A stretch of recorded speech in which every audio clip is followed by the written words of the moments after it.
kita adakan aktiviti ini bersama dengan Persatuan Pengguna Islam dan pertubuhan-pertubuhan yang di bawah naungan dia, ya.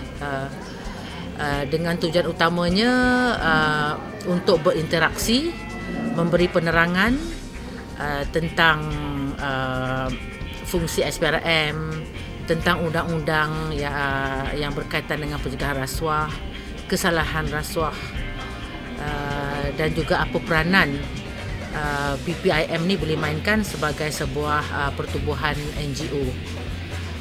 Kita mula melibatkan NGO dalam usaha-usaha pencegahan rasuah kita ni kerana kita percaya NGO boleh memainkan peranan yang berkesan.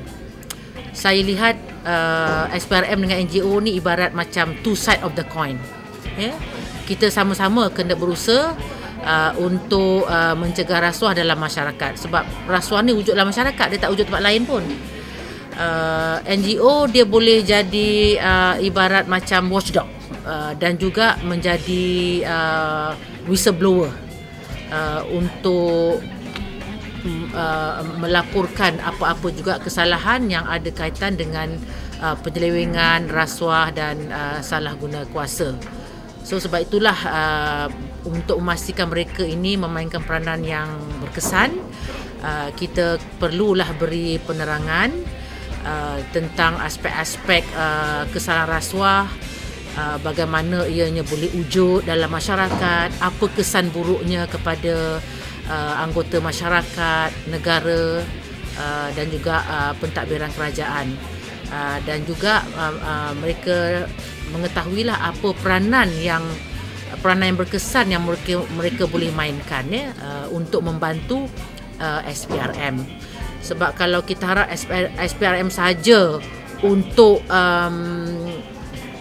mencungkil ataupun mencari kesalahan rasuah seluruh aspek atau sektor, kita dengan keanggotaan yang ada kita tidak mampu. Sebab itu kita perlu engage.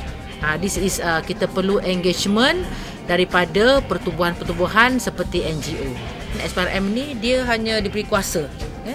Pegawai SPRM diberi kuasa untuk menyiasat kes-kes rasuah, dan kalau ada bukti kita akan dakwa di mahkamah. Tapi dari segi memberi aduan, memberi maklumat, saluran yang boleh digunakan mengenai saluran juga NGO, ya? Sebab yang pentingnya kita ada laporan atau report daripada orang-orang yang terlibat dengan kes-kes rasuah. Ini memudahkan SPRM menjalankan tugas. Rasuah ni berlaku pada bila-bila masa atau di mana-mana, ya. Makna di sini ialah setiap orang dia terdedah kepada risiko rasuah, sama ada dia di sektor awam, sektor swasta ataupun di kalangan orang awam, memang terdedah. Maka dengan itu orang ramai perlu berhati-hati, ya. Kalau mereka ada diminta rasuah oleh mana-mana pihak, langkah pertama yang mereka perlu ambil ialah melapor. Untuk membolehkan SPRM bertindak menggunakan kuat kuasa undang-undang, kita perlu report atau aduan daripada orang-orang yang terlibat. Lebih mudah, ya. Orang yang tidak terlibat secara langsung pun boleh report. Bukan maknanya orang tak boleh report, dia boleh report. Cuma memudahkan kita bertindak ialah dengan maklumat tu mesti datang daripada orang yang terlibat, lebih mudah, ya, sebab dia tahu kes tu. Contohnya pembayaran rasuah tu bertujuan untuk apa, kan, dan siapa saksi lain, bila berlaku, tempat berlaku, masa dan sebagainya, dia yang tahu. So langkah yang terbaik ialah orang yang terlibat dan mengetahui kes rasuah. So semoga NGO-NGO lain pun mengambil dari usaha yang sama. Seperti yang saya kata tadi, usaha mencegah rasuah melibatkan semua pihak, tak boleh hanya serah pada SPRM. Kita dilihat sebagai peneraju, kan, peneraju, dan lain-lain pihak itu membantu.